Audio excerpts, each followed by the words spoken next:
Here's tonight's 9 at 9.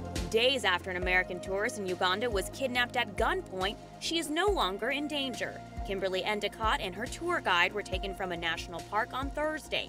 The gunman used the victim's phones to demand ransom. Ugandan security forces eventually rescued Endicott and the guide, although few details have been released on how all this unfolded. A home in the Fort Worth area leveled after an explosion. A crew was inside the home remodeling at the time. Investigators believe the explosion was caused by lacquer in the paint they were using. One member of the crew did sustain burn injuries, but is expected to be okay. A tragic crash in Phoenix kills 3 people, including a 6-month-old baby. Coming across something like this definitely felt like a bit of a war zone. Police are still trying to piece together what happened, but it appears a pickup truck turned in front of a fire truck. All 3 inside the truck died. The firefighters were taken to the hospital and are expected to make it. San Antonio police say a wounded man made his way inside of Briscoe Elementary School, trying to ask for help from school police officers.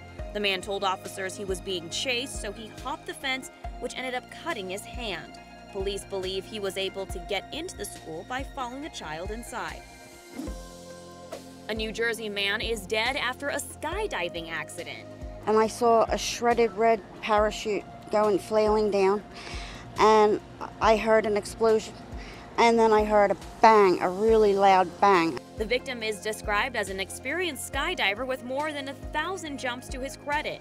Both local police and federal investigators are looking into what went wrong.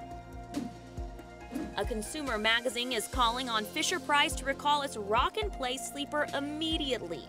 Consumer reports say the popular baby product is linked to at least 32 deaths.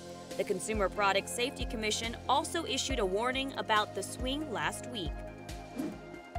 A couple in Washington state feels lucky to be alive after they walked away from this crash. This happened when one power pole fell, then started a chain reaction of poles falling around them.